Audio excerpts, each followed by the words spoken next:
पिछले टर्न पर हम लोग बात कर रहे थे माल्थस के जीवन परिचय के बारे में और माल्थस ने जनसंख्या सिद्धांत के बारे में बताया। लेकिन एक बात हमें ये भी यहाँ अब हम जो अध्ययन करेंगे, आज का जो टॉपिक लेके चलेंगे, वो इस पर विचार करना है कि आखिर माल्थस को जो प्रभावित करने वाले तत्व थे वो कौन कौन से थे।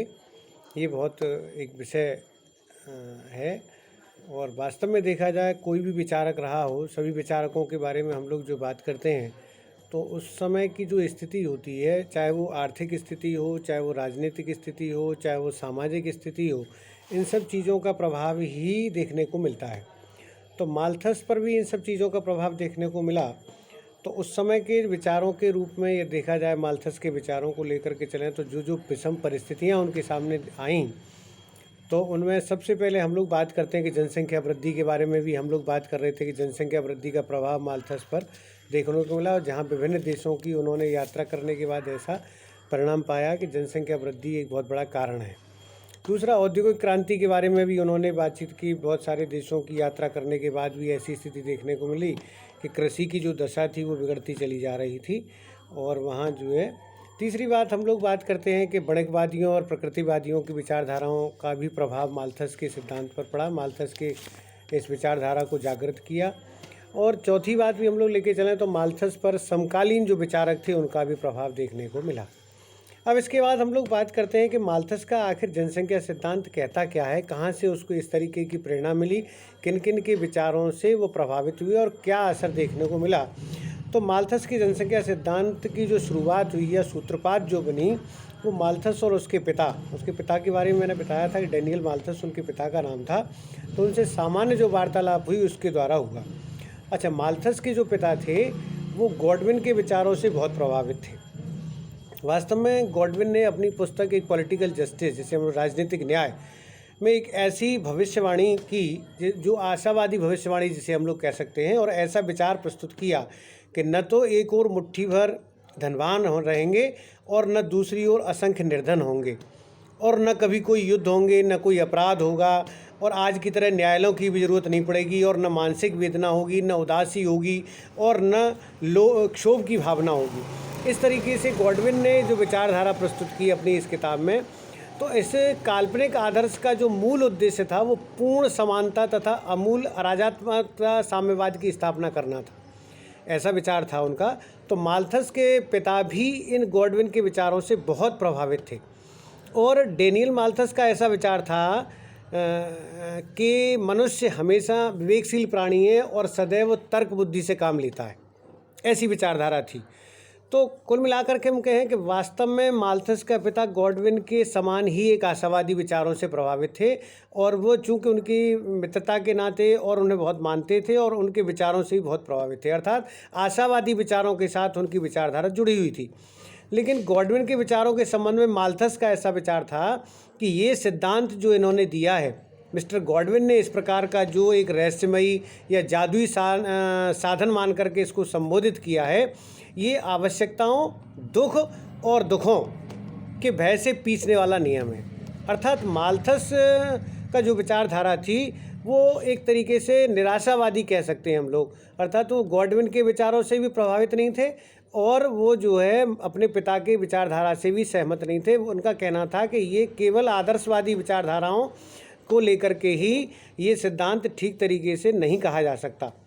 तो अब माल्थस के जनसंख्या सिद्धांत के प्रमुख तत्वों के बारे में हम लोग बात कर रहे हैं। तो माल्थस तथा उसके पिता के बीच गॉडविन हैं तथा कंडरसेट के आशावादी विचारों का काफ़ी वार्तालाप हुआ आशावादी विचारों को लेकर के। इस वार्तालाप से ही माल्थस के मस्तिष्क में एक जनसंख्या सिद्धांत की सूत्रपात हुआ और जो एक निबंध के रूप में प्रस्फुटित हुआ।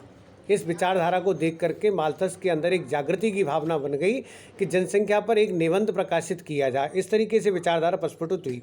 तो उन्होंने माल्थस का जनसंख्या सिद्धांत पर सुप्रसिद्ध एक निबंध लिखा। उस निबंध का जो टाइटल था वो था ऐसे on the principles of population as its effects the future improvement of society. तो इसका प्रकाशन उन्होंने 1798 में किया। तो माल्थस के निबंध जनसंख्या के सिद्धांत प्रिंसिपल ऑफ पॉपुलेशन का प्रथम संस्करण जो हुआ वो बिना लेखक के नाम के हुआ। इन्होंने बिना नाम के प्रकाशित किया और इस निबंध ने पूरे विश्व में एक तहलका खड़ा कर दिया कि आखिर वो कौन व्यक्ति है। संपूर्ण विश्व के अंदर प्रबुद्ध वर्ग का ध्यान जनसंख्या की ओर आकर्षित होने लगा और ये भी विचार होने लगा कि आखिर वो कौन व्यक्ति है जिसने इस निबंध को प्रकाशित किया है और बिना नाम के ही प्रकाशित किया है। तो इस निबंध ने जनसंख्या के सिद्धांत का एक रूप धारण कर लिया।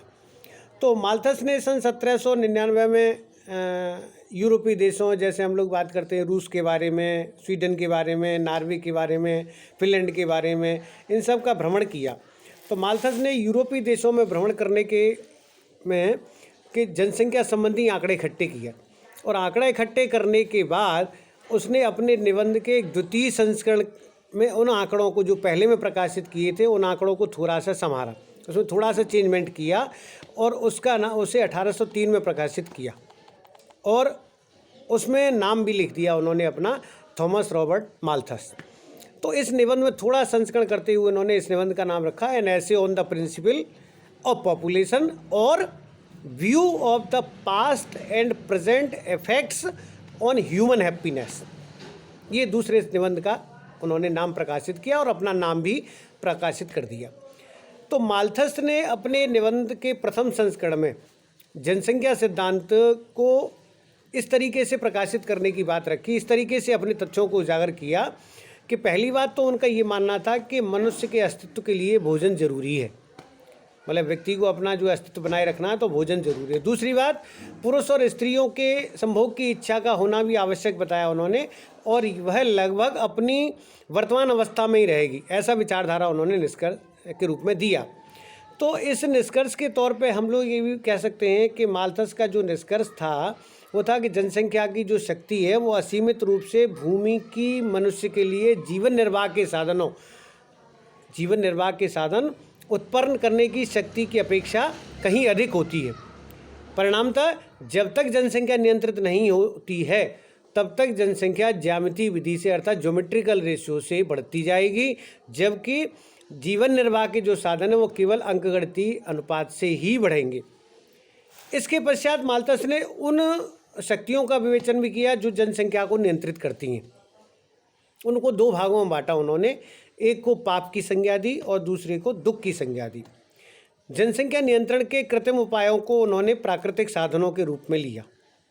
उपायों को माल्थस ने पाप के बारे में बताया कि ये पाप का रूप है, इस जनसंख्या नियंत्रण के हम कृत्रिम उपायों को अपनाते हैं। तो तथा प्राकृतिक उपाय जो होते हैं इसमें महामारी हो सकती है, कोई भी अकाल आ सकता है, भूकंप हो सकता है या कोई बीमारी फैल सकती है, इसके लिए उन्होंने दुख का प्रयोग किया, दुख की संज्ञा दी उन्होंने। अर्थात माल्थस के अनुसार इन परिस्थितियों में एक सुखी समाज की कभी कल्पना ही नहीं की जा सकती, ऐसा विचारधारा उन्होंने रखा कि यदि व्यक्ति जनसंख्या बढ़ती चली जाती है, नियंत्रण नहीं किया तो निश्चित तौर पे पाप और दुख की संज्ञा से गुजरता रहेगा। लेकिन दूसरे निबंध में संस्करण में थोड़ा सा उनके विचारों में थोड़ी सी परिपक्वता भी आई, थोड़े से विचारों में परिवर्तन भी हुआ और कुछ परिवर्तन इस तरीके से दिया उन्होंने। फिर 3 चीज़ों को रखा उसमें। पहली, जनसंख्या आवश्यक रूप से जीवन निर्वाह के साधनों से नियंत्रित होती है, पहली बात। दूसरी, जब तक कोई शक्तिशाली अवरोध जनसंख्या वृद्धि को नियंत्रित नहीं करता है तब तक उसकी प्रवृत्ति आवश्यक रूप से जीवन निर्वाह के साधनों की अपेक्षा अधिक तेजी से बढ़ने की होती है। अर्थात ये कहना था कि इस पर नियंत्रण किया जाना जरूरी है, अन्यथा ये स्थिति बढ़ने की बनी रहती है। तीसरी बात उन्होंने जो रखी उसमें जनसंख्या की श्रेष्ठ शक्ति को नियंत्रित करने वाले, उसको जीवन निर्वाह के साधनों तक सीमित रखने वाले अवरोधक 3 हैं। 3 बात बताई उन्होंने। पहली बात तो उन्होंने नैतिक संयम की बात रखी कि नैतिक संयम का होना बहुत ज़रूरी है। दूसरी बात उन्होंने पहले भी 2 बात बता चुके हैं, पाप, और तीसरी बात दुख की बात। अर्थात माल्थस ने यौन संबंधी प्रेरणाओं की शक्ति को बहुत अधिक महत्व दिया, लेकिन उनका दृढ़ विश्वास था ये शक्तियाँ निरंतर क्रियाशील होती रहती हैं। तो माल्थस के शब्दों में उन्होंने ये भी रखा कि यदि जनसंख्या को नियंत्रित नहीं किया गया तो भोजन प्राप्त करने की कठिनाइयों के परिणामस्वरूप एक शक्तिशाली अवरोध निरंतर क्रियाशील रहना चाहिए, ऐसी विचारधारा उन्होंने अपने इन दोनों संस्करणों में प्रकाशित की है। चलिए इससे आगे हम लोग कल बात करेंगे नेक्स्ट टॉपिक।